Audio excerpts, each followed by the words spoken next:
Hey, what's going on, guys, and welcome back. Today we're continuing the What Happened To series on the channel, where we essentially keep up with the various monster taming games that have had Kickstarters or some sort of crowdfunding and where they're at now. I've stated this in the past videos already, however, I do want to reiterate the fact that the goal of this series is not to bash any development studios or impose any sort of arbitrary time expectations on them, but instead to give an overview of what sort of progress has been achieved since funding dates, at least with regards to what's publicly available. I will do my best to remain as neutral as possible through the course of this video. However, towards the end, I will give you guys some of my personal thoughts and then hand it over to you where we can have sort of a discussion in the comments. Anyways, today we're going to be taking a look at Laxidaze, a title that I've gotten a few requests to discuss in this type of video via my DMs. Now, for those that don't know, Laxidaze is a 3D monster taming title that features a cyberpunk aesthetic, action combat, whether it be through the AI monsters that you can obtain and utilize alongside you, or through various other means such as sword fighting and even gun battles.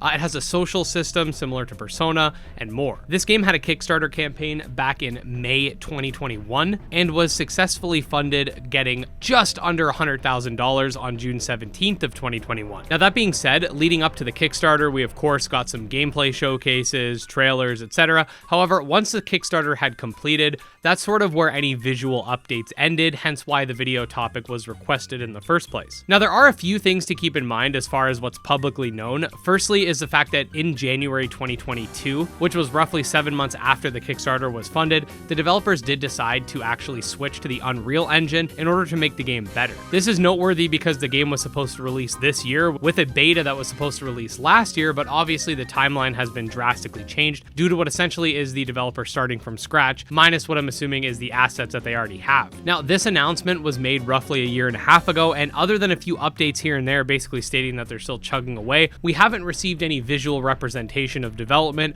whether it be in-engine screenshots or even concept art for that matter. There was an update in October 2022 that stated that they were going to be more transparent about development and linked a Trello board so we can sort of keep up to date with what's going on. However, as of the time I'm putting this video together, there has not been an update to that Trello board since the newsletter that linked it in the first place was announced. The update in question was back in September, so one can only assume that they put the Trello board together right beforehand and then put out that update the month later. Furthermore, it is important to note that the game started development in January 2020 before having its Kickstarter campaign in May of 2021, which is roughly 1 year and 4 months after development began, which is roughly the same amount of time since the switch to Unreal Engine. The game did seem to be in a pretty solid state of development during its Kickstarter campaign, so this left some confusion as to why there hasn't been any sort of visual representation of development if the same time has passed. It is also important to note, however, that the developers did say that they're actually learning Unreal as they go, so it is fair to assume that it would take some time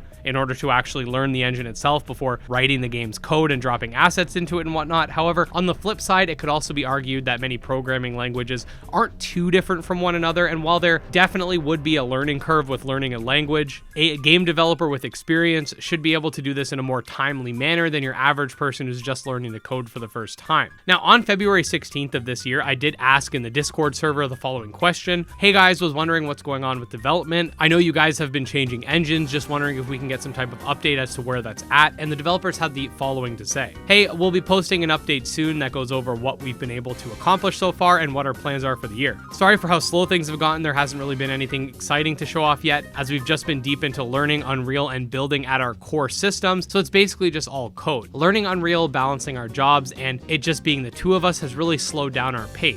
Ultimately, the Switch has been good for the overall health of the game, but it has delayed us quite a bit. We'll get more into it in the update, but I saw this message and wanted to give you a quick reply. The update would then come 2 weeks later with the following statement in the newsletter. In terms of development update, this will be a short one. We are still hard at work at the development of Laxidaze. We apologize for how slow things have gotten. There hasn't really been anything exciting to show off yet, as we've been deep into learning Unreal and building out our core systems, which is taking longer than anticipated. Learning Unreal, balancing our jobs, and it just being the two of us has slowed down our pace. Ultimately, we still believe that it was good for the overall health of the game, etc. What we do want to share now is our expected goals for the year of 2023. We do plan to have our next update in summer, showing off some initial gameplay and systems. We also plan to show off some non-finalized art in the update. Towards the end of the year, we do plan on having another update showing off a vertical slice of what we have in terms of gameplay. We plan on using this vertical slice to show off to publishers to potentially secure more funding that would allow us to work on Laxidaze full time. Thank you for reading, being supportive, and being part of our community. We hope you have a good day. Now, there are a couple things to note with this response. Obviously, the first part was copy pasted from the message that was sent in Discord, so I'm sure they were expecting these types of questions, but more notably, they did state that they're still learning Unreal, trying to balance their work with game development, and that there are only 2 of them. In the Kickstarter campaign, there was originally 4 members of the studio that were listed. One of them was a community manager and the other was a composer, so I'm not sure if those 2 members are still part of the team, and this post was specifically referring to the coding aspects of the game, which is in fact being led by 2 developers, or if there's just no longer a community manager and composer, which at least for the former would explain why the Discord's been, for lack of a better term, dead. Now, more notably, and something that does give me some hope that things are indeed chugging along, is the fact that the developer stated that the next update will have some actual in-engine gameplay, which should be in July, by the way, and by the end of the year, we should be receiving some type of vertical slice, which is definitely great to hear. But that being said, in terms of the major aspects of Laxidaze and the Kickstarter progress as a whole, this is pretty much where we're at until July, where we should get some new footage, and that's really going to give us an idea of where the game's actually at. I did notice something that I found a little bit interesting, and this might just be because I don't have experience developing 3D games, but they said that the switch to Unreal was beneficial, and we know that the reason they switched to begin with was because they were worried about performance and whatnot. However, now correct me if I'm wrong or off base or whatever, but unless they actually had their assets in the game already, I'm not really sure how the performance could be better, since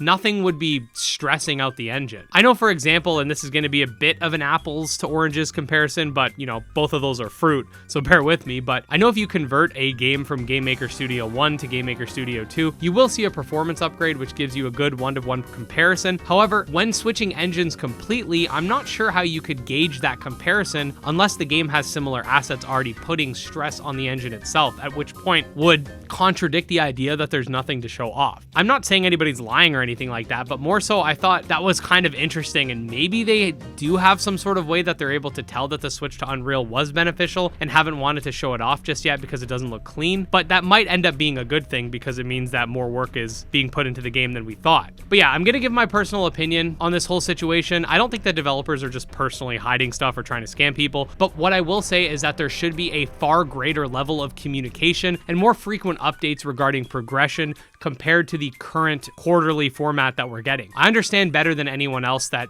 there is a struggle to maintain a work-life balance, and I understand that not everybody wants to spend what little free time they have chatting on Discord or writing non-consequential updates or anything like that, but when it comes to games that take crowdfunding, it's imperative that developers keep people in the loop, especially because Kickstarter has already received a negative connotation, and when games go dark, it also puts the genre in a bad light. Something as simple as keeping their Trello board up to date beyond the singular post could be a great way to at least show that there's been some progress being made, even if it's not visually appealing. They could even use the Discord server itself to post small text updates at the end of each week or month just to state what's been done. I'm sure they're keeping track of this anyway, so might as well make it public. Anyways, let me know what your thoughts are on the situation. I definitely don't want the developers to rush or feel like they need to meet some arbitrary deadline. However, I would like more of an open communication, which I think could be achieved by simply checking in once a while they're at the computers working anyway. We've had several games in the past that have gone radio silent. However, in cases where these games do not have any sort of crowdfunding, there's no problem at all because nobody's entitled to that game being made. When you do take people's money though, you do have a responsibility to keep everybody informed. But yeah,